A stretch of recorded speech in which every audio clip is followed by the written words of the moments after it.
Sir कोई भी क्या हुआ, डिस्प्यूट हुआ, ठीक है, एनी डिस्प्यूट, कोई भी क्या होता है, डिस्प्यूट हुआ।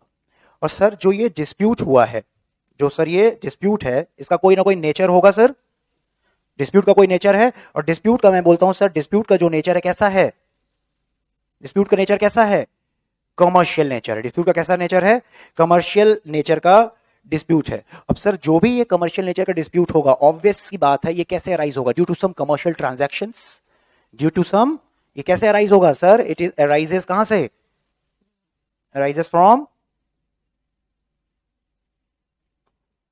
Commercial transactions, commercial transaction. अब सर इस डिस्प्यूट को, जिसका नेचर कैसा है, कमर्शियल है, और जो कि अराइज कहां से हुआ है, किसी कमर्शियल ट्रांजैक्शन से अराइज हुआ है, तो सर इस डिस्प्यूट को रिजॉल्व करने के लिए आप कहां जाते हो, कोर्ट में जाते हो। आप क्या बोलोगे, डिस्प्यूट को रिजॉल्व करने के लिए कहां जाएंगे हम सर, कोर्ट में। सर वो कोर्ट कौन सा है, कमर्शियल कोर्ट। वो कोर्ट कौन सा होता है सर, वो कोर्ट कौन सा है sir, commercial court. Commercial court में क्यों जाओगे सर, टू रिजॉल्व। समझ आ रहा है, ठीक है। कोई भी डिस्प्यूट जिसका नेचर कैसा, कमर्शियल नेचर, कैसे अराइज होगा, due to some commercial transactions, commercial transaction, to resolve that particular dispute. Dispute का नेचर क्या, commercial dispute. To resolve that particular commercial dispute, कहां जाएंगे सर हम लोग, कमर्शियल कोर्ट्स में जाएंगे। तो इन सिंपल वर्ड्स मैं बोल सकता हूं कि सर ये जो कमर्शियल कोर्ट्स हैं, ये सर जो कमर्शियल कोर्ट्स है, आर दी कोर्ट, ये कैसे कोर्ट्स हैं, आर दी कोर्ट्स किस लिए हैं सर, विच आर स्टैब्लिश्ड, किस लिए स्टैब्लिश्ड हैं सर, विच आर स्टैब्लिश्ड या तो असाइंड टू डील, क्या डील करने के लिए, to deal with the commercial dispute, to deal with the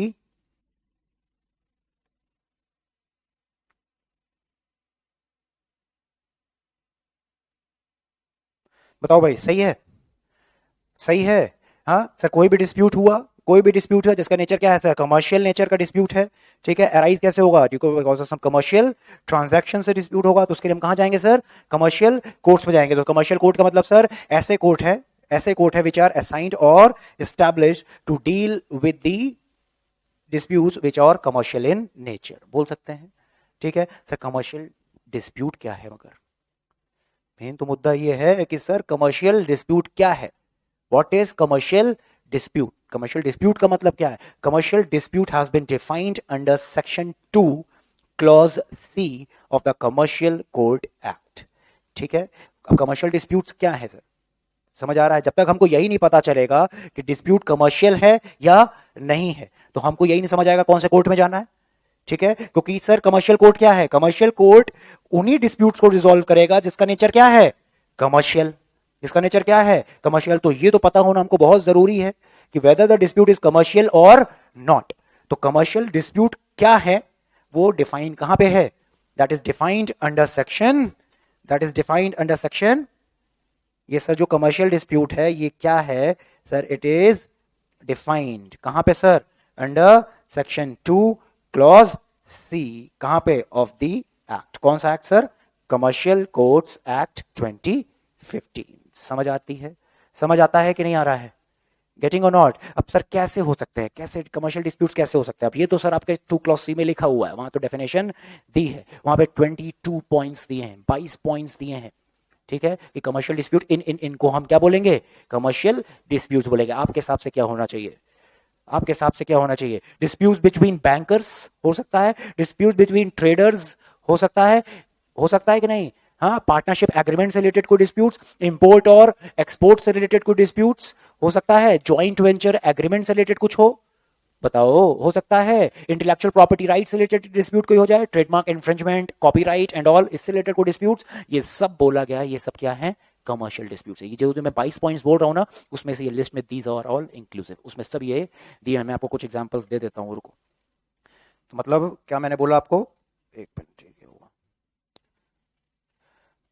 कुछ, मैं आपको बोलता हूं कमर्शियल डिस्प्यूट्स कौन कौन से हो सकते हैं sir, disputes between bankers, disputes between bankers, traders, merchants etcetera. हो सकता है, हो सकता है पार्टनरशिप एग्रीमेंट्स रिलेटेड डिस्प्यूट, और आपका share holders agreement related dispute, joint venture agreement related dispute, mercantile documents से रिलेटेड कुछ, एक्सपोर्ट एंड इंपोर्ट से रिलेटेड होगा कोई डिस्प्यूट,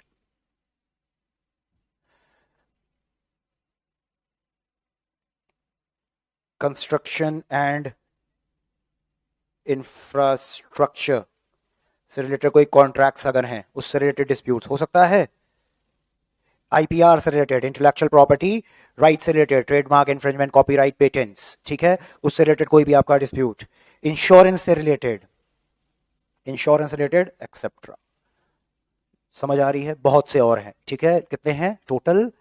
22 हैं टोटल। कितने हैं? 22 गिवन है, which is given in the act. कहां पे गिवन है? Section 2 clause C of commercial court act. ये सर कमर्शियल डिस्प्यूट्स होते क्या हैं एक्चुअल में, वो कहां दिया है? वहां लिखा हुआ है।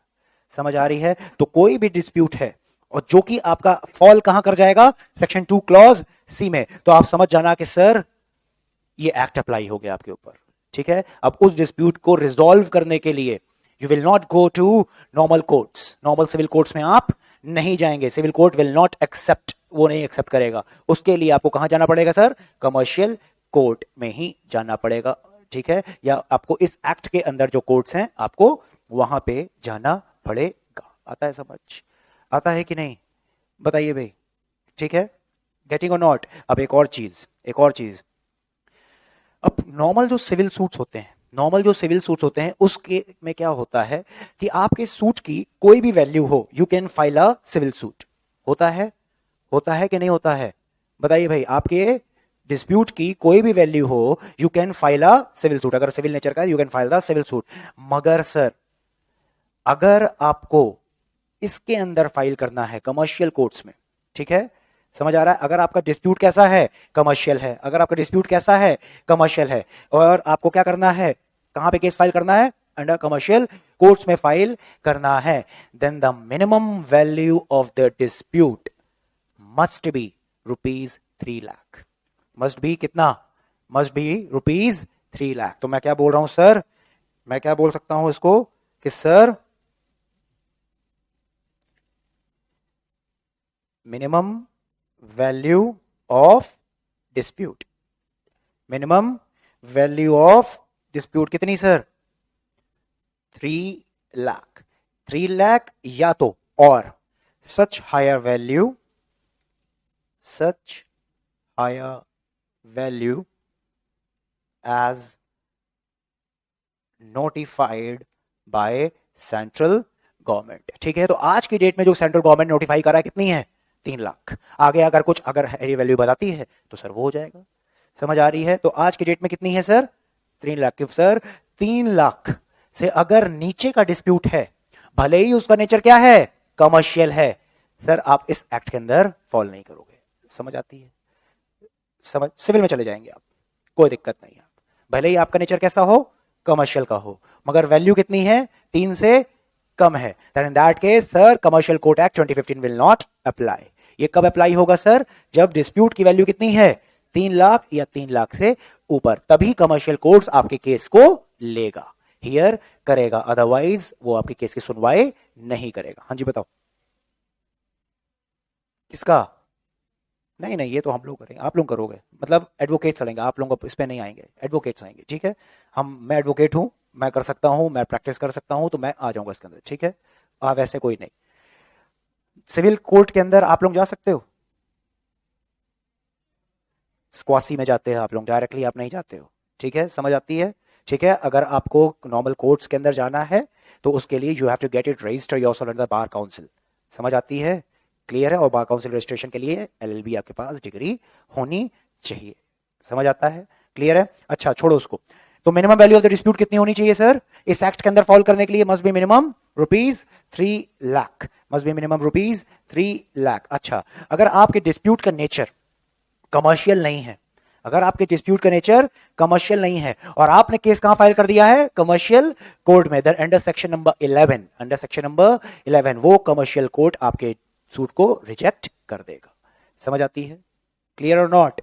गेटिंग और नॉट? अगर आपका नेचर है ही नहीं वैसा तो वो क्या कर देगा? रिजेक्ट कर देगा। या तो मैं ऐसा बोल सकता हूं कि सर आपके डिस्प्यूट का नेचर कमर्शियल है, मगर आपने कहा नॉर्मल सिविल कोर्ट में केस फाइल कर दिया है, क्या वो एक्सेप्ट करेगा? नहीं, वो क्या कर देगा? रिजेक्ट। आता है समझ? क्लियर है कि नहीं है?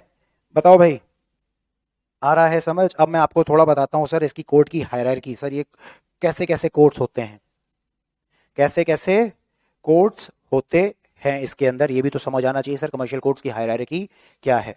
चलिए, हायरार्की ऑफ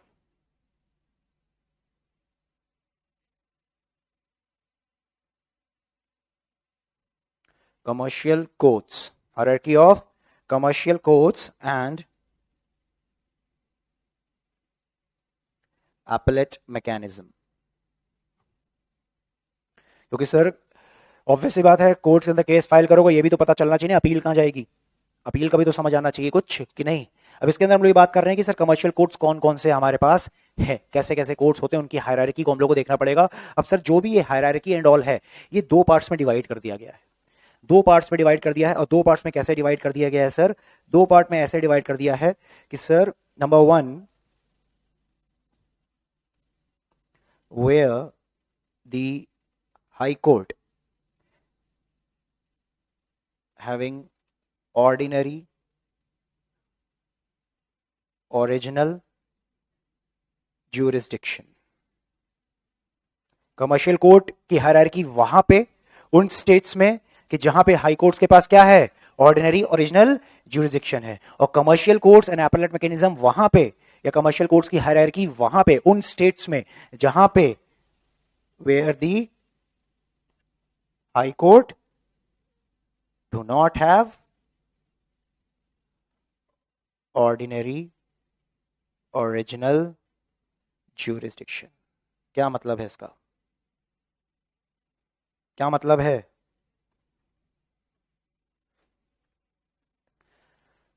कमर्शियल कोर्ट्स की हायरार्की कहां पे? पहला तो वहां पे जहां पे उन स्टेट्स में कि सर जहां पे क्या है? हाई कोर्ट्स के पास क्या है? ओरिजिनल ज्यूरिसडिक्शन है। और सर उन स्टेट्स में जहां पे हाई कोर्ट के पास ओरिजिनल ज्यूरिसडिक्शन नहीं है। तो आज की डेट में, आज की डेट में there are 5 high courts, there are 5 high courts जिनके पास ओरिजिनल ज्यूरिसडिक्शन है। ठीक है, टोटल हाई कोर्ट्स कितने हैं हमारे पास? Total high courts 25। तो 25 में से 5 हाई कोर्ट ऐसे हैं, 5 हाई कोर्ट ऐसे हैं कि सर जिनके पास ओरिजिनल ज्यूरिसडिक्शन है। और रिमेनिंग बचे 20, उनके पास ऑर्डिनरी ओरिजिनल ज्यूरिसडिक्शन नहीं है। ऑर्डिनरी ओरिजिनल ज्यूरिसडिक्शन का मतलब क्या? जिसके अंदर, जिस कोर्ट्स के पास we can directly file the case. मैंने आपको कोर्ट सिस्टम की जब वीडियो, कोर्ट सिस्टम से मैंने आपको लेक्चर पढ़ाए थे तो मैंने आपको क्या बताया था? मैंने वहां पे आपको दिल्ली का एग्जांपल दिया था, दिल्ली का एग्जांपल दिया था। Whenever the value of the dispute कितनी सर? 2 करोड़ से ज्यादा, देन इन दैट केस हम लोग कहां डायरेक्टली से केस फाइल करते हैं? दिल्ली हाई कोर्ट में। मतलब इसका मतलब क्या हुआ कि सर दिल्ली हाई कोर्ट के पास ओरिजिनल ज्यूरिसडिक्शन है। समझ आ रहा है? उसके पास ओरिजिनल ज्यूरिसडिक्शन है कि सर अगर डिस्प्यूट की वैल्यू इतनी हुई, we can directly approach in the first instance, पहली बार हम लोग कहां जा सकते हैं? दिल्ली हाई कोर्ट के पास। मतलब क्या है कि उस कोर्ट के पास ओरिजिनल ज्यूरिसडिक्शन है। वैसे ही मैंने एग्जांपल आपको बॉम्बे हाई कोर्ट का दिया था, याद है? जहां पे 1 करोड़ का मैंने बोला था। समझ आ रहा है? वैसे ही एक चेन्नई का मैड्रास हाई कोर्ट का बताया था आपको। आ रहा है कि नहीं समझ? ठीक है, तो there are 5 high courts, there are 5 high courts. कौन कौन से हैं 5 हाई कोर्ट्स? 2 3 4 5, 5 हाई कोर्ट है हमारे पास। ठीक है, 5 हाई कोर्ट में से पहला कौन सा sir? Delhi high court, Bombay, Madras, Calcutta and Himachal Pradesh, Himachal Pradesh. तो सर हमारे पास कितने हैं? 5 हाई कोर्ट हैं जिनके पास क्या है? जिनके पास क्या है, ओरिजिनल जुरिसडिक्शन है। तो 5 ये क्या है, 5 अलग अलग स्टेट्स हो गए। ठीक है, समझ आती है। और इसके अलावा जितने बच गए, रिमेनिंग कितने बच गए, 20, उसके पास ओरिजिनल जुरिसडिक्शन नहीं है। तो हम लोग को दो तरीके से पढ़ना है, दो तरीके से पढ़ना, हम लोग को हायरार्की दो एंगल से समझनी है। पहली बात तो उन स्टेट्स में जहां पे कोर्ट के पास क्या है, हाई कोर्ट के पास क्या है, ओरिजिनल जुरिसडिक्शन है, पहले हमको उस एंगल से देखना है। और दूसरा फिर हम लोग को कौन से देखना है, हाँ, उन स्टेट्स के अंडर देखना है हम लोग को कमर्शियल कोर्ट्स की हायरार्की जहां पे हाई कोर्ट के पास क्या है, ओरिजिनल जुरिसडिक्शन नहीं है। तो हम लोग को दो तरीके से देखना है, समझ आ रही है कि नहीं आ रही है? ठीक है, और दोनों में अलग अलग है। अब मैं पहले आपके साथ स्टार्ट कर रहा हूं, where the high court having original jurisdiction. उसमें हम लोग देखते हैं कि अगर वो स्टेट्स जहां पे हाई कोर्ट के पास क्या है, ओरिजिनल जुरिसडिक्शन है, तो वहां पे सर कमर्शियल कोर्ट्स कैसे होंगे, वहां पे सर कमर्शियल कोर्ट्स कैसे होंगे। आता है समझ कि नहीं आता है? वहां पे कमर्शियल कोर्ट्स कैसे बनते हैं, वहां पे हम लोग को देखना पड़ेगा। तो पहले मैं स्टार्ट कर रहा हूं आपका क्या,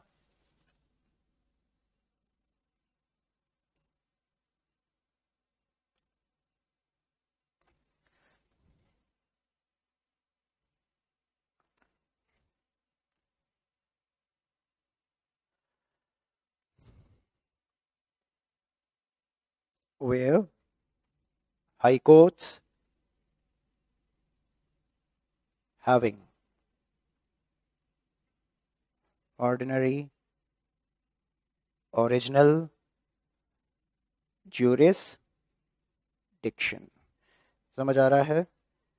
हाई कोर्ट्स हैविंग, ठीक है, जहां कोर्ट्स के पास क्या है, ओरिजिनल जुरिसडिक्शन है। ठीक है, अब यहां पे कमर्शियल कोर्ट्स कैसे होते हैं देख लीजिए, कमर्शियल कहां कहां किस लेवल पे होते हैं। आता है समझ? देखिए भाई, एक होता है कमर्शियल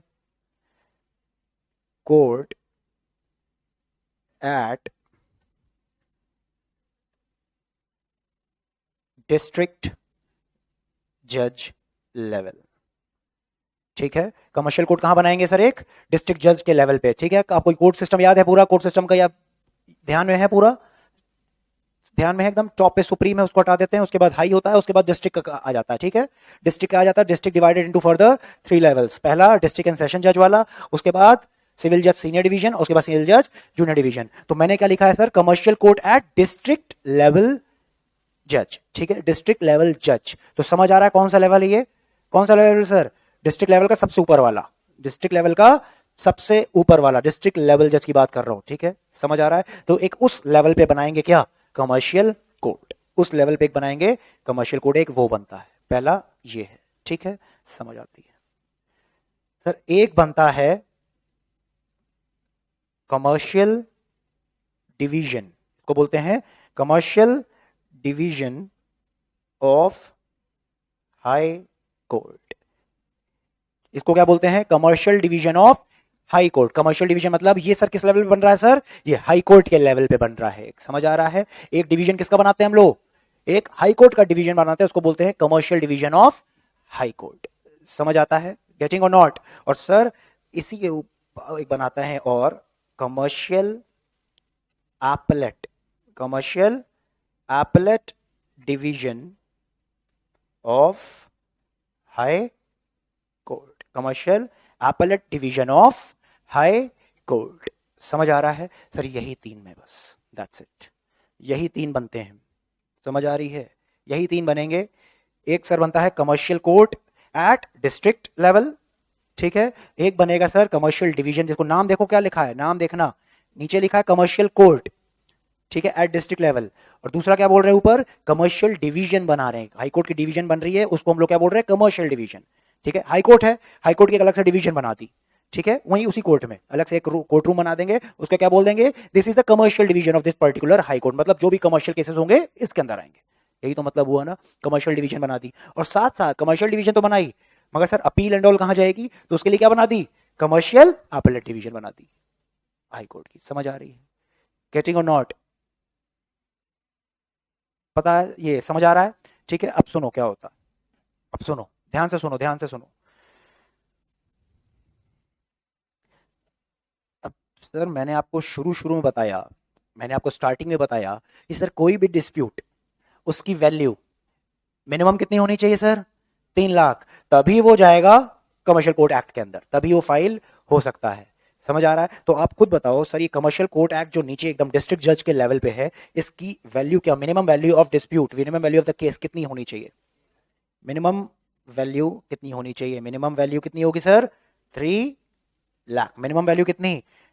3 लाख। मिनिमम वैल्यू कितनी? मगर sir upper limit, upper limit भी तो देखना जरूरी है कि नहीं?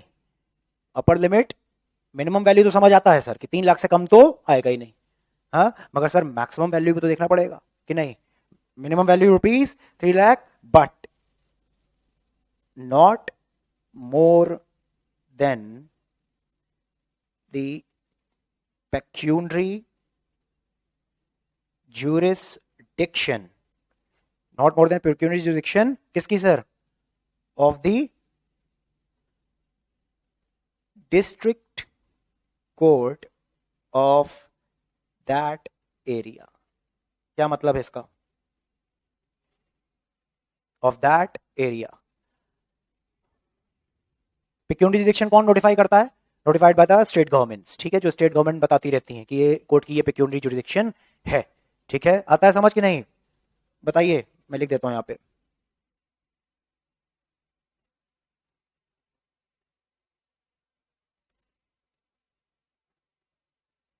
Notified by SG. हाँ जी बताओ। Minimum value of the case, minimum value of the dispute must B rupees 3 lakh. ये तो मिनिमम वैल्यू हो गई, इससे नीचे का तो जा ही नहीं सकता यहाँ पे, ठीक है, वो तो हमको शुरू से पता चल गया, जाएगा ही नहीं इस एक्ट के अंदर। तो 3 लाख की तो होनी चाहिए, हाँ, मगर सर 3 लाख से कितना, एक रेंज होनी चाहिए ना, हाँ, अगर कोई लिमिटिंग अगर नहीं होगी तो सबको इधर ही आ जाएंगे, फिर कमर्शियल डिवीजन में कौन जाएगा? समझ आ रहा है? फिर तो इसका यूजलेस हो गया commercial division of the high court. आ रहा है समझ? तो सर मैक्सिमम लिमिट क्या लगा दी है कि सर मैक्सिमम लिमिट क्या होगी? द पेक्यूनरी जुरिडिक्शन किसकी? The district court of that particular area. अब दिल्ली की बात करते हैं, अब दिल्ली की बात करते हैं, दिल्ली इसी के अंदर फॉल करेगा, high court having original jurisdiction. अब दिल्ली में कमर्शियल कोर्ट बना दिया, किसके लेवल पे? डिस्ट्रिक्ट लेवल पे, ठीक है, डिस्ट्रिक्ट लेवल बहुत से कोर्ट्स हैं, डिस्ट्रिक्ट जज यहाँ पे डिस्ट्रिक्ट कोर्ट्स तो बहुत हैं आपके, समझ आती है? तो मैं बोलता हूँ कमर्शियल एक बना दिया आपका, कमर्शियल कोर्ट बना दिया डिस्ट्रिक्ट लेवल के जज के लेवल पे, ठीक है। Minimum level, minimum value 3 lakh, मगर सर मैक्सिमम क्या होगी? अब आपको पता है इससे जो डिस्ट्रिक्ट कोर्ट होते हैं, जो कि क्या है हमारे डिस्ट्रिक्ट कोर्ट है, कहाँ के? दिल्ली के, इनकी आपको पता है कि पेक्यूनरी जुरिडिक्शन क्या है? पता है आपको पेक्यूनरी जुरिडिक्शन कितनी है? Up to ₹2 crore, up to ₹2 crore. तो सर यहां जो भी वैल्यू होगी कितनी होगी सर? अप टू ₹2 करोड़ होगी, उससे ऊपर की तो वैल्यू नहीं हो सकती है। मगर सर क्या 2 करोड़ से कम हो सकती है क्या? The answer is yes, the answer is yes. समझ आ रहा है? 2 करोड़ से यस हो सकती है कि नहीं कम हो सकती? क्यों? क्योंकि अगर स्टेट गवर्नमेंट नोटिफाई करना चाहे तो कर सकती है। समझ आ रहा है कि नहीं आ रहा है? गेटिंग और नॉट, गेटिंग और नॉट, समझ आ रहा है? तो 2 करोड़ से कम तो हो सकती है, मगर सर 2 करोड़ से ज्यादा नहीं होगी सर, 2 करोड़ से ज्यादा। देखो वही लिखा है, but not more than the pecuniary, not more than, it can be less than, हाँ, more than 3 lakh, but can be less than the pecuniary jurisdiction of that district court, but it can not be more than the pecuniary jurisdiction of that district court of that particular area. आता है समझ? तो sir इसका मतलब क्या? अब आप बताओ, 3 लाख से लेकर जो भी लिमिट सेट हो गई इसकी है, ठीक है। अब आप बताओ सर इसकी क्या है? फिर ऊपर वाले की commercial division of high court की बता दो जरा मुझे, क्या होनी चाहिए? मिनिमम वैल्यू मैं लिख रहा हूं यहां पे, मिनिमम वैल्यू बताओ कितनी होनी चाहिए? मिनिमम वैल्यू बताओ कितनी होनी चाहिए, सोच के बताओ, बहुत ध्यान से।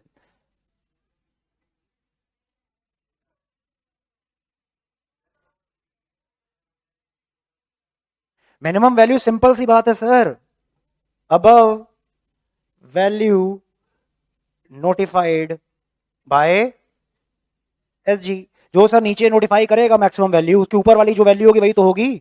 मैं एग्जांपल देता हूं, मैं एग्जांपल बोलता हूं कि सर जो नीचे कमर्शियल कोर्ट है उसकी मिनिमम वैल्यू लिख दी 3 टू, मैं लिख देता हूं 1 करोड़, 3 से लेकर 1 करोड़ का जो भी केस आएगा यहां पे। अब 1 करोड़ किसने नोटिफाई किया? स्टेट गवर्नमेंट नोटिफाई किया ना। तो सर ऑब्वियस ही बात है, उसके ऊपर का जो केस होगा वो कहां जाएगा? वो तो कमर्शियल डिवीजन में आएगा, तो वही तो होगी उसकी मिनिमम वैल्यू। कितनी मिनिमम वैल्यू? कितनी? अबव, क्या लिखा है? Above value notified by the SG. आ रहा है समझ? समझ आ रहा है? Above value notified by the SG. जितना नोटिफाई स्टेट गवर्नमेंट करेगा उसके ऊपर की जो वैल्यू का केस होगा वो कहां जाएगा?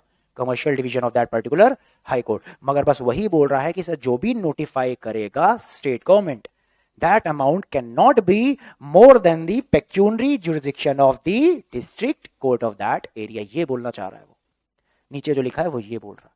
समझ आ रहा है? नोटिफाई वही करेगा, नोटिफाई स्टेट गवर्नमेंट ही बताएगी, मगर वो उससे ऊपर नहीं बता सकती, उसके ऊपर वैल्यू नहीं होगी। क्लियर है? अब वो नोटिफाई करने 2 करोड़ तक जो भी करना चाहे कर सकती है, एज पर दिल्ली का अगर देखा जाए तो। समझ आ रहा है कि नहीं आ रहा है? क्लियर है? तो इसकी मिनिमम वैल्यू ये हो गई। आता है समझ? क्लियर है? अब सर एपेलेट के को मतलब ही नहीं, एपेलेट में तो क्या जानी है, अपील जानी है, वहां पर तो केस डायरेक्ट फाइल हो गई नहीं। ठीक है, अब समझाओ मुझे। अब एक बात बताओ, मैं आपको ये बोल रहा हूं कि सर मेरा केस गया है यहां पे कमर्शियल कोर्ट पे, मेरी केस की वैल्यू है 5 लाख, मेरे केस की वैल्यू 5 लाख, मेरा केस कहां जाएगा? कहां जाएगा? कमर्शियल कोर्ट है, डिस्ट्रिक्ट जज लेवल पे। ठीक है, I am not satisfied with the judgement of the court. ठीक है, आई एम नॉट सेटिस्फाइड। ठीक है, मेरे पास अधिकार है एक, राइट टू अपील, फाइल कर सकता हूं। अपील कहां फाइल करूंगा? अपील कहां फाइल करूंगा? अपील अपील अपील बताइए भाई, अपील अपील कहां से सर? यहां से। ठीक है, अपील यहां से। सर जो भी अपील होगी that will be filed over here. Appeal कहां जाएगी सर? यहां पे अपील। ठीक है, ठीक है, मेरी केस की वैल्यू क्या है? Value above the notified by the state government. ठीक है, जो भी वैल्यू नोटिफाइड कर रहा है स्टेट गवर्नमेंट, उससे मेरी ज्यादा की वैल्यू, तो कहां जाऊंगा मैं केस लेके? अपना commercial division of the high court. ठीक है, but not satisfied with the judgement of the court. ठीक है, कोर्ट की जजमेंट से सेटिस्फाई नहीं हो, अपील फाइल कर सकते हैं। अपील कहां जाएगी सर? यहां। समझ आ रही है? दोनों के केस में अपील कहां जाती है? दोनों के केस में अपील जाती है commercial appellate division of the high court. आता है समझ? दोनों के केस में अपील कहां जाएगी? इधर ही जाएगी। गेटिंग और नॉट? आ रहा है कि नहीं समझ? यही है पूरा स्ट्रक्चर, यही है हायरार्की। ये पूरी हायरार्की है किसकी? कहां पे? उन स्टेट्स की जहां पे हाई कोर्ट्स के पास क्या है? Original jurisdiction. आता है समझ? क्लियर है? बताओ भाई, क्लियर है? जल्दी बताओ, लाइव स्टूडेंट्स जल्दी बताइए, क्लियर और नॉट? क्लियर और नॉट? जल्दी जल्दी जल्दी से बताओ, फिर आगे मैं बढ़ूं। अब उसके बाद हम लोग देखना है high courts not having ordinary original jurisdiction. उसका स्ट्रक्चर अलग है, उसका स्ट्रक्चर अलग है। अगर स्ट्रक्चर सेम होता तो साथ ही में होता, कुछ ना कुछ तो डिफरेंस होगा। ठीक है, समझ आ गया? चलिए चलिए नेक्स्ट आते हैं। अब हम लोग बात करेंगे किसकी?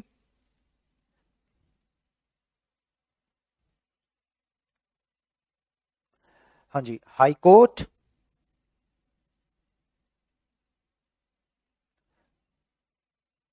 नॉट हैविंग ऑर्डिनरी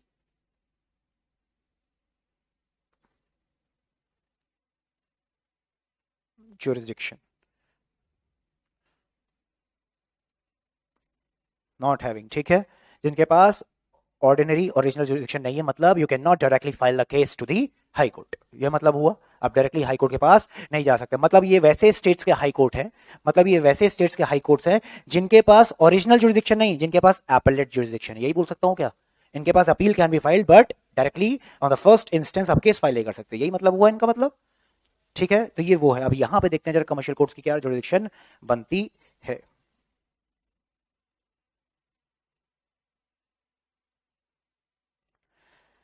पहले तो मैं उसको लेके चलता हूं जो कि हमको पता है। पहले तो हम ये देखते हैं। ठीक है, तो पहले तो सर हमको ये पता है कि sir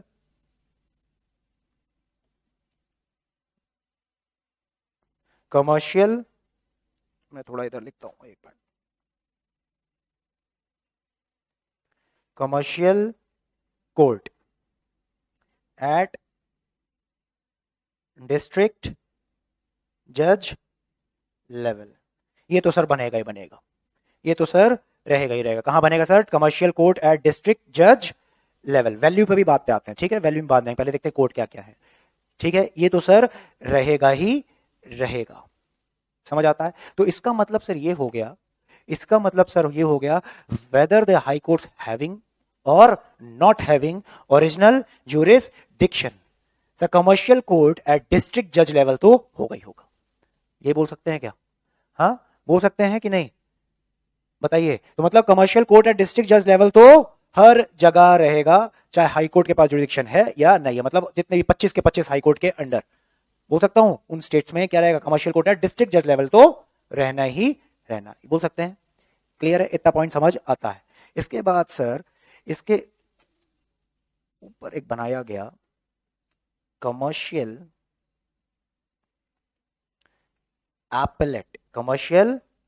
appellate division of high court. Commercial appellate division, sir यहां पे commercial division of high court नहीं होता है, यहां पे सीधा कमर्शियल appellate डिवीजन वाला हाई कोर्ट रहेगा। Commercial division of high court क्यों नहीं है सर यहां पे?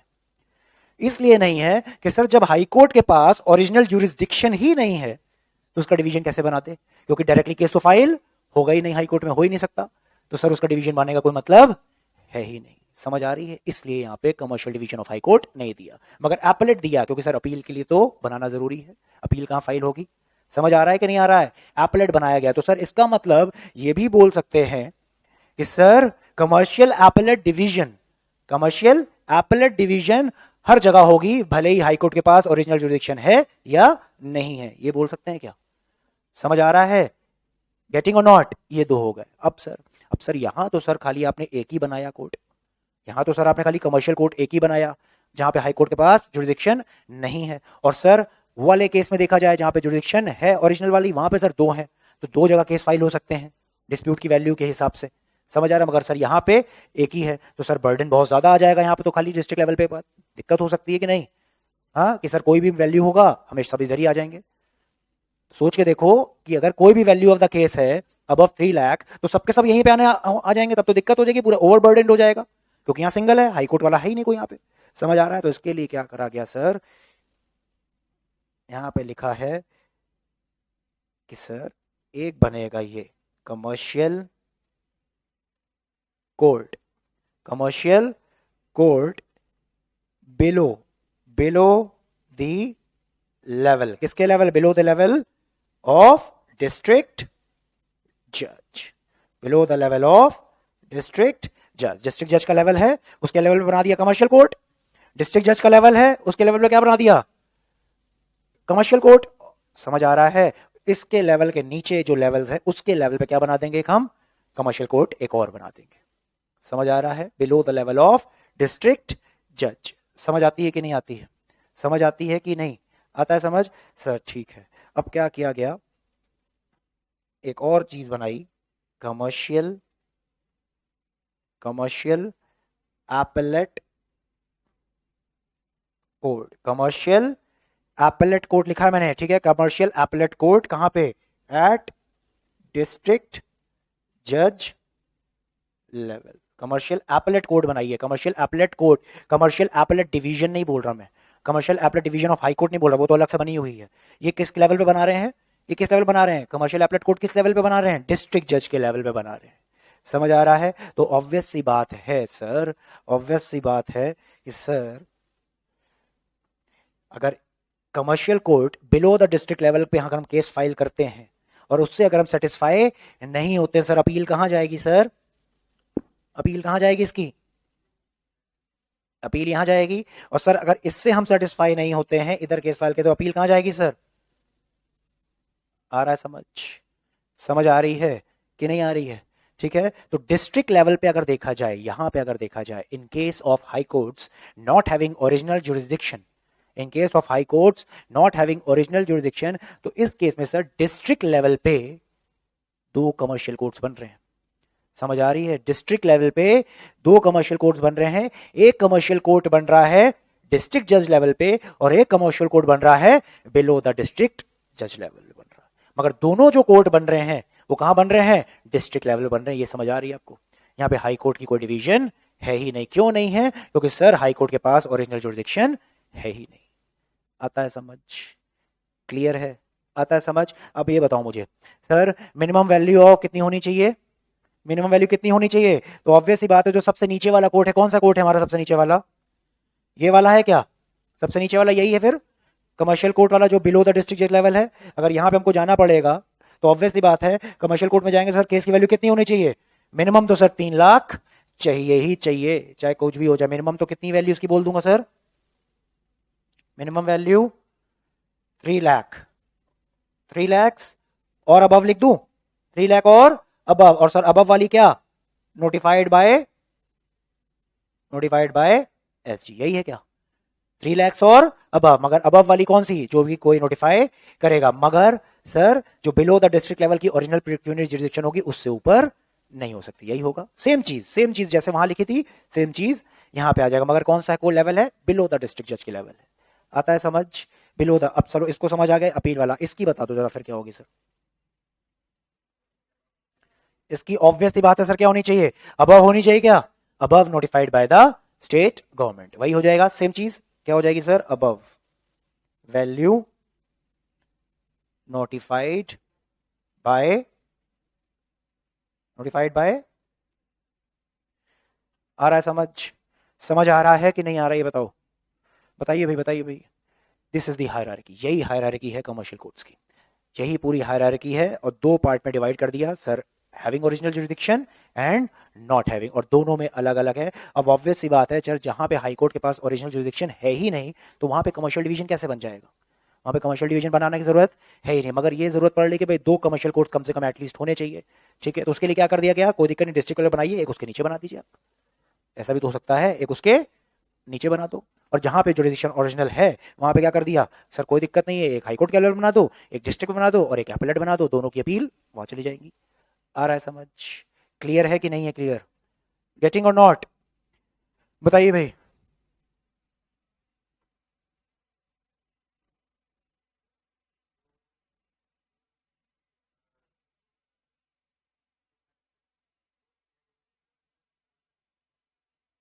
सीनियर जस्ट उसके नीचे वाले लेवल पे, जस्ट नीचे एक डिस्ट्रिक्ट जज का लेवल है, उसके जस्ट जो नीचे वाला लेवल वहां बनेगा, ठीक है, just below the level of district जज।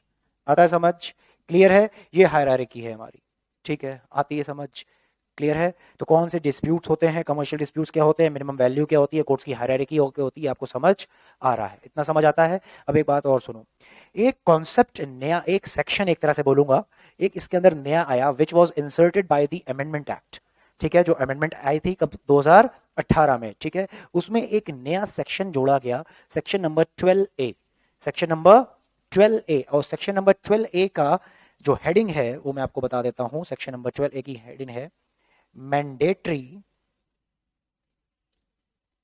Pre institution mediation and settlement. Section क्या है, सेक्शन 12A, ठीक है, ये जो सेक्शन है, this was inserted by the amendment act 2018, ये पहले नहीं था, जब 2015 में एक्ट आया था तब नहीं था, इसको जोड़ा गया है कब, 2018 में सेक्शन को इंसर्ट किया गया। अब ये सेक्शन क्या बोलता है, देखिए नाम पढ़ी क्या लिखा है, पहले तो वर्ड स्टार्ट कहां से हो रहा है, मैंडेटरी, जरूरत है, जरूरी है, mandatory pre institution mediation and settlement, ठीक है, क्या बोल रहा है, mandatory pre institution mediation and settlement, ये इसका मतलब क्या है, ये क्या बोलता है, अब ये क्या बोलता है, मैं आपको कहानी बताऊं एक, हाँ हल्का सा बता दूं, देखो सुनो क्या है, ये बोलता है कि आपका कोई भी डिस्प्यूट अराइज हुआ, ठीक है, ध्यान से सुनना, मैं यही समझा दूंगा, मैं वहां पे, मैं आपको बेटा जो जो टॉपिक यहां समझा रहा हूं वहां खाली आपको रीड कराऊंगा, पूरा वही चीज लिखी हुई है, बहुत इजी वर्ड में समझा रहा हूं, ठीक है, सुनो, ये बोलता है कि आपका कोई डिस्प्यूट अराइज हुआ, डिस्प्यूट का नेचर कमर्शियल है, आपको पता है, डिस्प्यूट की वैल्यू मोर देन 3 लाख भी है, अब आप बोलते हो सर कहां जाएंगे, सर हम कमर्शियल कोर्ट्स में जाएंगे, ठीक है, ठीक है, अब आप क्या करते हो, प्लेंटिफ क्या करेगा, तो plaintiff will file a suit, plaintiff will file the suit, कहां पे सूट फाइल करेगा, in the commercial court, but before filing the suit in the commercial courts, before filing the suit in the commercial court, the plaintiff has to apply for the mediation. Plaintiff has to mandatory apply for the mediation as per the section number 12A, मतलब ये section बोलता है कि आप directly commercial courts के अंदर suit file नहीं कर सकते हो, before you file an application for the mediation, आपको पहले क्या करना पड़ेगा, आपको पहले क्या करना पड़ेगा, आपको एप्लीकेशन फाइल करनी पड़ेगी for getting your dispute resolved through mediation process. Mediation के प्रोसेस का मतलब क्या? एक मीडिएटर अपॉइंट किया जाएगा जिसके थ्रू क्या होगा कि आपका कोशिश करी जाएगी कि आपका डिस्प्यूट आपस में क्या हो जाए, सेटलमेंट हो जाए और डिस्पोज ऑफ हो जाए। पहले आपको वहां पे अप्लाई करना पड़ेगा, ठीक है, समझ आती है। और अगर वहां पे डिस्प्यूट रिजॉल्व हो जाता है तो वेल एंड गुड, मामला खत्म, ठीक है, फिर कमर्शियल कोर्ट जाने की जरूरत ही नहीं पड़ेगी। और इन केस अगर वहां पे डिस्प्यूट रिजॉल्व नहीं हो पाता है, सेटलमेंट नहीं हो पाता है, then you can go to the commercial court. समझ आ रही है, समझ आता है? गेटिंग और नॉट, गेटिंग और नॉट, ये बोलता है क्या सेक्शन नंबर 12A कि आप डायरेक्टली कमर्शियल कोर्ट्स में केस फाइल नहीं कर सकते। समझ आता है, ठीक है। मगर एक इसकी है एक्सेप्शन। एक एक्सेप्शन ये है कि सर अगर आपका जो सूट है, जो आपका कमर्शियल सूट है, it requires some urgent, it's requires some urgent remedy और अर्जेंट रिलीफ। समझ आ रहा है कि नहीं? तो भाई बहुत नुकसान हो जाएगा एंड ऑल, और court is satisfied, and court is satisfied कि हाँ भाई इसमें अर्जेंट रेमेडी अर्जेंट रिलीफ देना जरूरी है, देन इन दैट केस आपको ये प्रोसेस अप्लाई करने की जरूरत नहीं है। समझ आ रहा है? Then in that case pre institution आपका जो है मीडिएशन इज नॉट मैंडेटरी। मगर एक ही एक्सेप्शन क्या है, यही कि जहां पे क्या है अर्जेंट रेमेडी या अर्जेंट रिलीफ चाहिए, उस केस में दिस इज नॉट मैंडेटरी। और अगर वो अर्जेंट रिलीफ अर्जेंट रेमेडी वाला केस नहीं है, then all other cases, in all other cases this process is mandatory. ये मेडिएशन क्या हो जाएगा, मैंडेटरी हो जाएगा। समझ आ रहा है? क्लियर है? अब भाई आप बोलोगे सर कौन से केसेस अर्जेंट वाले हैं, कौन जिसमें अर्जेंट रेमेडी चाहिए, रिलीफ चाहिए, वो कैसे समझ आएगा? That is up to the court. वो कोर्ट के ऊपर रहेगा, कोर्ट पूरा मैटर देखेगा, ठीक है, court will go to the subject matter and all, ठीक है, उस पर देखेगा कि इस पर्टिकुलर इंडिविजुअल को दिक्कत हो रही है या सोसाइटी एट लार्ज को प्रॉब्लम हो सकती है। समझ आ रहा है? That will depend upon case to case basis and that will up to the description of the court. Court के ऊपर रहेगा कि वो अलाउ कर दे या अलाउ ना करे। समझ आती है? कोर्ट को लगता है कि हाँ भाई अर्जेंट वाला है तो कोई दिक्कत नहीं है, you can directly come to the commercial courts. समझ आ रहा है? और अगर कोर्ट को लगता है कि नहीं इतना कोई अर्जेंसी एंड ऑल नहीं है, कोई इंटरिम रिलीफ या जरूरत नहीं है आपको, तो उस केस में क्या करना पड़ेगा, पहले आप वो प्रोसेस में जाइए मीडिएशन के, और उसके बाद आप आइए कहाँ पे, कोर्ट के अंदर। आता है समझ? समझ आ रही है? अब सर ये मीडिएशन जो चीज है, जो मीडिएशन का प्रोसेस, कोई प्रोसेस होगा, कोई प्रोसीजर होगा, सर ये मीडिएशन करेगा कौन? सर मीडिएशन करेगा कौन? इस मीडिएशन को करने के लिए, इस मीडिएशन को करने के लिए there are legal service authorities, there are legal service authorities under the legal service authorities act. ठीक है, legal service authorities are constituted, legal service authorities are constituted कहां पे? Under legal service authorities act 1987 के अंदर करेंगे। They will appoint the mediator और वो process वो फॉलो करेंगे। ठीक है, और जो भी इसके अंदर का प्रोसीजर है that is given under the rules, वहां पे मीडिएशन के रूल्स बने हुए हैं। ठीक है, मीडिएशन के पूरे रूल्स बने हुए हैं। समझ आती है? वो भी रूल्स कब के? 2018 के mandatory pre institution mediation rules है 2018। वो क्या रूल्स के अंदर क्या लिखा है? अलग अलग प्रोसेस दिया हुआ है कि क्या क्या प्रोसेस फॉलो करना है while going through this mediation. समझ आ रहा है? वो कहां दिया है? रूल्स के अंदर दिया है। और सर ऑब्वियसली बात है सर एक टाइम पीरियड भी होगा for the completion of this process कि नहीं? एक टाइम पीरियड है दैट इज 3 मंथ्स। कितना है? 3 महीने का टाइम पीरियड के अंदर अंदर आपको खत्म करना है this मेडिएशन process, plus 2 months extension is allowed, plus 2 महीने की क्या है? एक्सटेंशन अलाउड है। और सर 2 ही केस होगा, 2 ही केस होगा आफ्टर द मेडिएशन एंड्स, या तो सर सेटलमेंट हो जाएगी और या तो सेटलमेंट नहीं हो जाएगी, यही होगा। और सर अगर आपकी सेटलमेंट हो जाती है, सेटलमेंट हो जाती है, सर जो भी सेटलमेंट होगी that must be reduced in writing, लिखित में हो जाना करेगा, उसको लिखा जाएगा and it must be sign by the parties and the mediator. समझ आ रहा है? ठीक है, और जो भी उसका लिखित में आ गया, जो भी सेटलमेंट हो गया, that will be treated as the award, that will be treated as the award. जैसे कि हम लोग अवार्ड को ट्रीट करते हैं आर्बिट्रेशन के प्रोसेस में, आर्बिट्रेशन एंड कॉन्सिलिएशन एक्ट में अवार्ड को जैसे हम मानते हैं, वैसे ही इसको भी हम मानेंगे कि एक अवार्ड है। आप लोग आर्बिट्रेशन का चैप्टर पढ़ोगे, ठीक है, आर्बिट्रेशन का चैप्टर पढ़ोगे। जैसे कोर्ट की क्या आती है? जजमेंट्स। कोर्ट के क्या आते हैं? डिसीजंस लोग बोलते हैं। तो वैसे ही हम लोग बोलते हैं आर्बिट्रेटर क्या देता है? अवार्ड। जो फाइनल डिसीजन होता है उसको हम लोग क्या बोलते हैं? अवार्ड। तो वही बोल रहा है कि जो मीडिएटर का भी जो डिसीजन आएगा, हाँ, जो सेटलमेंट होगा, ठीक है, उसको हम लोग क्या बोलेंगे? It will be treated as the award as per the arbitration and conciliation act. और सेकंड केस क्या हो सकता है? सेटलमेंट नहीं हुई, यही होगा, सेटलमेंट नहीं हुई। सेटलमेंट अगर नहीं होगी then in that case now the matter will come before the commercial courts, यही होगा। समझ आ रहा है कि नहीं आ रहा? प्रोसीजर समझ आ रहा है क्या हो रहा है? प्रोसीजर समझ आ रहा है कि नहीं आ रहा? चलिए मैं लिखवाता हूं कुछ। ये मैंने आपको जो कहानी बताई है यही मैं आपको लिखवा रहा हूं यहाँ पे। पूरी कहानी आपको लिखवा देता हूं, और यही है आपका भी सेक्शन, आपको दिखाऊंगा 12A। अब रीड कर लेना, और जो मैं लिखवा रहा हूं उसको रीड कर लेना, पूरा आपको डिट्टो सेम दिखेगा वहां पे। बहुत ध्यान से समझना। देखो भाई सर, कमर्शियल क्या हुआ सर? कमर्शियल सूट है, कमर्शियल सूट है।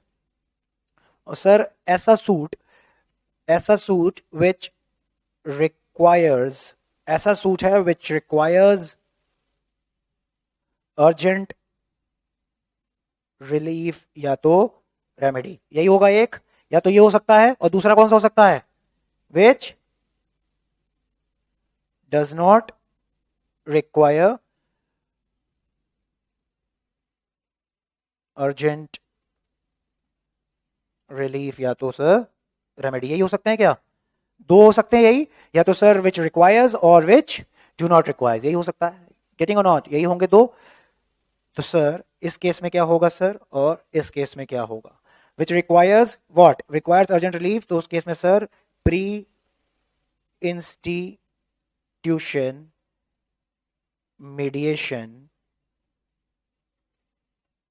क्या लिख दूं? नॉट मैंडेटरी, बोल सकता हूं नॉट मैंडेटरी। और सर इस केस में क्या होगा सर? प्री, देखो नाम देखो क्या लिखा हुआ है, प्री इंस्टीट्यूशन। प्री इंस्टीट्यूशन मतलब सूट इंस्टीट्यूट करने से पहले, नाम से समझ आ रहा है? प्री इंस्टीट्यूशन मीडिएशन, इस केस में क्या हो जाएगा?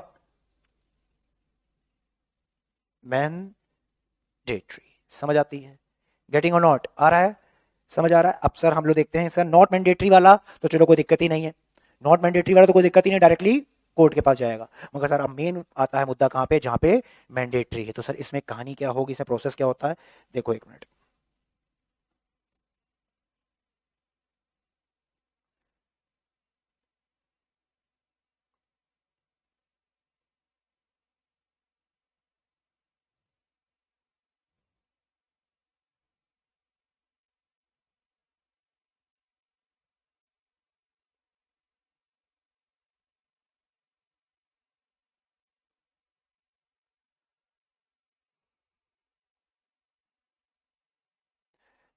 चलिए भाई, तो अब देखिए क्या होगा। देखिए मैं आपको कहानी बता रहा हूं, ठीक है, प्रोसीजर बता रहा हूं, ध्यान से सुनना।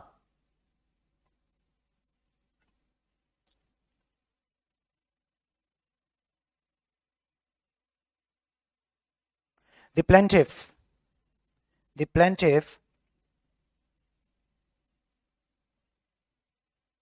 before filing the suit, before filing the suit in the commercial courts, before filing the suit in the commercial courts, क्या करना पड़ेगा sir? have to what? have to apply किस लिए sir? for mediation, have to apply for the mediation। Sir ये sir जो ये है apply का मतलब क्या सर? ये जो अप्लाई वर्ड लिखा मैंने, सॉरी,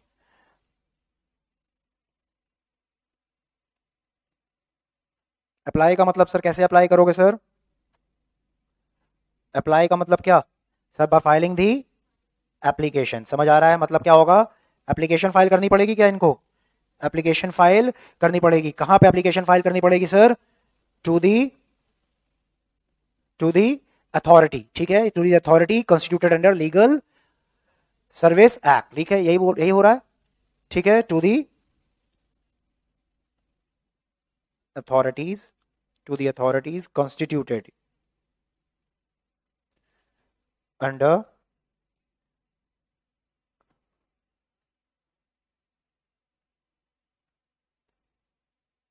लीगल सर्विस एक्ट 1987, ठीक है। जो भी अथॉरिटीज कॉन्स्टिट्यूट होंगी, किस एक्ट के अंदर कॉन्स्टिट्यूट होंगी, उन्हीं अथॉरिटीज के पास क्या फाइल करोगे आप? अपनी एक एप्लीकेशन फाइल करते हो, किस लिए? मीडिएशन करवाने के लिए, ठीक है। और अथॉरिटीज क्या करेंगी? Authorities will appoint the mediator, जो कि आपका प्रोसेस को डील करेगा। समझ आता है? समझ आ रहा है कि नहीं आ रहा है? बताइए भाई। अथॉरिटीज प्रोसीजर भी फॉलो करेंगी, authorities will follow the procedure या प्रोसेस, ठीक है, जो कि कहां दिया होगा सर? हाँ, प्री इंस्टीट्यूशन मीडिएशन रूल्स के अंदर। समझ आता है, क्लियर है? चलिए, तो क्या हो गया sir, to the authorities constituted under the legal service act 1987। Sir इसके बाद एक और चीज sir, maximum period for mediation. Mediation का मैक्सिमम पीरियड कितना रहेगा sir for mediation? Maximum period for mediation completion, maximum period for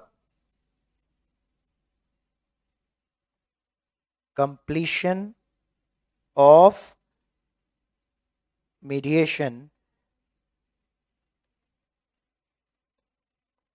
by mediator, mediator ही करेगा, ठीक है। बाय कितना है भाई, कितना कितना कितना जल्दी बताइए, मैक्सिमम कितना सर? 3 months plus 2 months। ये सर क्या है, 2 months की क्या है सर, एक्सटेंशन है, 2 months एक्सटेंशन। हाँ, जहां पे एक्सटेंशन जरूरत होगी वहां पे अप्लाई करना पड़ेगा और एक्सटेंशन होगा, ठीक है। अदरवाइज कितना है, 3 months, ठीक है। एक्सटेंशन आपको हमेशा कब मिलती है, आपको रिक्वेस्ट करनी पड़ती है तभी एक्सटेंशन मिलेगी, अदरवाइज नहीं। आप एक्सटेंशन के लिए रिक्वेस्ट डाल सकते हो ना कि सर अभी तक प्रोसेस हमारा खत्म नहीं हुआ, जल्दी से हो जाएगा, so that kindly extend the time. मगर एक्सटेंशन कितनी सर, सिर्फ 2 महीना, तो मैक्सिमम मंथ्स कितने हो गए, 3 + 2 5 इन टोटल। आता है समझ, क्लियर है, ठीक है सर। कंप्लीशन होगा तो ऑब्वियस सी बात है सर, 2 ही रिजल्ट निकलेंगे सर, 2 ही रिजल्ट निकलेंगे सर। पहला क्या सर, या तो सर सेटलमेंट हो गया, और सर दूसरा क्या हो सकता है, नो सेटलमेंट। यही होगा क्या, बताइए भाई, इसके अलावा कुछ हो सकता है? पहले में आते हैं सर, अगर सर सेटलमेंट हो गया, अगर सर सेटलमेंट हो गया तो sir point number 1, it should be reduced in writing. It should, sir जो भी सेटलमेंट होगा, जो भी समझौता आपस में होगा, ठीक है, it should be reduced in writing. आता है समझ, पहला तो ये। सेकंड पॉइंट क्या बोला था मैंने आपको, it must be signed by the parties and the mediator, ठीक है, signed by parties to the dispute and mediator. और थर्ड क्या बोला था मैंने आपको sir, it will have what, it will have the status. कैसा स्टेटस रहेगा इसका, it will have the status कैसा,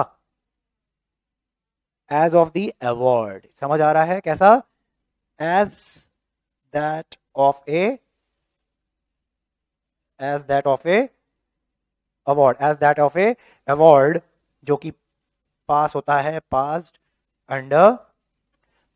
under arbitration and conciliation act.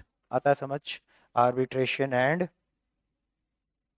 Conciliation act. और सेक्शन नंबर है उसका, मैं लिख देता हूं यहां पे, under section 30 subsection 4, under section 30 subsection 4 के अंदर जब हम लोग आर्बिट्रेशन एंड कॉन्सिलिएशन एक्ट पढ़ेंगे, वहां पे जब सेक्शन 30 सबसेक्शन 4 आप पढ़ोगे, आपको समझ आ जाएगा, वहां से रिलेट कर देना इसको, आपको पूरा क्लियर, वो पढ़ेंगे सेक्शन ये भी हम लोग, ठीक है। वहां पे अवार्ड पास होता है, आप बोलोगे जैसे वहां पे अवार्ड आ रहा है, सेम उसका इफेक्ट यहाँ पे होगा। समझ आ रहा है, जैसे अवार्ड को हम, जैसे एक अवार्ड का स्टेटस होता है, जैसे हम एक अवार्ड को ट्रीट करते हैं, वैसे ही माना जाएगा जो यहाँ पे सेटलमेंट हुआ है, उसको भी हम कैसे मानेंगे कि ये भी एक तरह से क्या है, अवार्ड है, ठीक है। समझ आती है। कोर्ट अपना जो जजमेंट देता है, ठीक है, when we go to the court, court जो अपना फाइनल डिसीजन देता है उसको हम लोग क्या बोलते हैं, the judgement of the court, ठीक है। When we get a dispute settled outside the court, ठीक है, either through arbitration, either through conciliation, either through mediation, either through settlements, जो भी है, ठीक है, without going to the court, तो सर जो वो डिसीजन आता है उसको हम लोग क्या बोलते हैं, अवार्ड। समझ आ रहा है, ये होता, समझ आ रही है कि नहीं आ रही है, क्लियर है। बहुत से आप एग्रीमेंट्स देखना, बहुत से एग्रीमेंट्स होते हैं, वहां पे एक आर्बिट्रेशन का क्लॉज बनता है अलग से, एक आर्बिट्रेशन का क्लॉज बनता है अलग से, ठीक है। उसमें लिखा होता है कि जब भी हमारे बीच में जो कॉन्ट्रैक्ट होने बिटवीन द पार्टीज, अगर हमारे बीच में कोई भी डिस्प्यूट होगा, we will go through first for the arbitration procedure, ठीक है। उसमें लिखा रहता है, बहुत जगह होता है। जब मैं आपको आर्बिट्रेशन चैप्टर पढ़ाऊंगा, मैं आपको एग्जांपल्स दिखाऊंगा उसके, ठीक है। समझ आ रहा है, ठीक है। तो पहला हो गया सर, सेटलमेंट हो गया, आपस में सेटलमेंट हो गया, आपस में समझौता हो गया। अब आप बताओ, जब समझौता हो गया, सर कोर्ट जाने की जरूरत है क्या? अब कोर्ट जाने की जरूरत है। अब बताओ, कोर्ट का टाइम बचा कि नहीं, कोर्ट का टाइम बचा कि नहीं बचा? हाँ, अच्छा खासा लंबा प्रोसेस होगा, सब बच गया, आपका आपस में क्या हो गया, सेटलमेंट हो गया। तभी इसको लाया गया, तभी इसको लाया गया कि क्या पता बाहर से ही आपका सब काम जो भी है हो जाए, तो कोर्ट आने की जरूरत ही आपको नहीं पड़ी। अब क्या हुआ सर, 5 महीने निकल गए, 5 महीने निकल गए और कोई आपस में समझौता हुआ ही नहीं, कोई सेटलमेंट आपस में हुआ ही नहीं। तो मेडिएटर क्या करेगा सर, मेडिएटर अपनी क्या करेगा, रिपोर्ट बनाएगा और रिपोर्ट अपनी सबमिट कर देगा कोर्ट में कि सर ये चीज हुई और सेटलमेंट आपस में नहीं हुआ। उसके बाद क्या होगा, the party will file the case to the commercial court. क्या अब कोर्ट में केस जा सकता है, जाएगा? तो सर नो सेटलमेंट। अब जब सेटलमेंट नहीं हुई तो क्या होगा सर, मैटर जो है विल कम बिफोर, कहां पे जाएगा, matter will come before the commercial court. सही है, बताइए भाई, यही होगा? समझ आ रहा है कि नहीं आ रहा है? गेटिंग और नॉट, जल्दी बताओ, गेटिंग और नॉट आ रहा है समझ, क्लियर है? इससे रिलेटेड एक ना डिसाइडेड केस है, ये देखिए, यही दिखा दे रहा हूं मैं, बाद में तो देखना। ये देखो क्या लिखा है, the supreme court in Patil automation private limited versus Rakheja engineers private limited have discussed the scope of section number 12A of the Commercial Codes Act 2015 that prescribes mediation before commercial disputes are filed before the court. The court declared that the section 12A of the act is mandatory. Consequently, it held that a suit in respect of a commercial dispute filed without attempting mediation, ठीक है, without attempting mediation would be barred by section number 12A and should be rejected. अगर आपने court में case file कर दिया without first going for the mediation, in that case the court will reject your case. मगर sir एक exception है,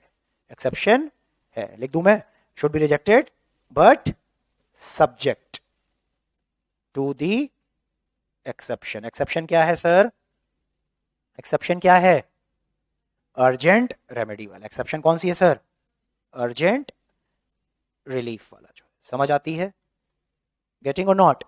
अगर urgent relief वाला है तब कोर्ट अलाउ कर देगा, अगर अर्जेंट रिलीफ वाला नहीं है, कोर्ट को लगता है नहीं अर्जेंट रिलीफ एंड ऑल नहीं। अर्जेंट रिलीफ कुछ हो सकता है ना कि भाई सामने वाली पार्टी को लगता है कि भाई जिसके खिलाफ मैंने सूट फाइल किया है कहीं ऐसा ना हो वो प्रॉपर्टी को डिस्पोज ऑफ कर दे, कहीं ऐसा ना हो कहीं भाग जाए, कहीं ऐसा नहीं कहीं छुप जाए, हो सकता है ना ऐसा, अर्जेंटली रिक्वायर्ड हो, समझ आ सकता है। तो कोर्ट को आपको सेटिस्फाई करना है, कोर्ट को भी समझ आ रहा है कि हाँ भाई इसके इंटरेस्ट में भी है, पब्लिक इंटरेस्ट में भी है, कोर्ट को सेटिस्फाई आ जाएगा, कोर्ट ग्रांट कर मतलब बोल देगा, अलाउ कर देगा। और कोर्ट को लगता है कोई अर्जेंट रेमेडी रिक्वायर्ड नहीं है, तो कोर्ट क्या बोलेगा, भाई साहब आप मेडिएशन के प्रोसेस सेक्शन 12A को फॉलो करिए, उसके बाद आप अगर नहीं होता सेटलमेंट तब आप आइए, सेटलमेंट हो जाता है वेल एंड गुड। आता है समझ, समझ आ रहा है, क्लियर है? ये मेरे हिसाब से जो मुझे इंट्रोडक्शन इसका एक तरह से आपको देना था, जो इसके अंदर है हमारे लिए, ये है। आई होप आपको पिक्चर क्लियर हो गई होगी कि इसके अंदर हम लोगों को यही है ही। अभी आपको जो मैं एक्ट उससे बुक से पढ़ाऊंगा, आप बोलोगे सर ये सब हमको, मैं आपको बता रहा हूं बुक से आप जितना पढ़ोगे ना मोस्टली आपका 70-80% कवर हो गया, इतना ही है आपके, ज्यादा आपके में डिटेल में है ही नहीं पूरा सेक्शंस, ठीक है, 70-80% यही है। और बाकी जो रीड करोगे आपको सब कुछ वहीं समझ आ जाएगा, आपकी क्या क्या कोर्ट की जुरिडिक्शन है वो सब आपको अपने आप समझ आ, मिनिमम वैल्यू क्या होनी चाहिए, क्या स्पेसिफिक वैल्यू होती है, सब आपको समझ आ जाएगी।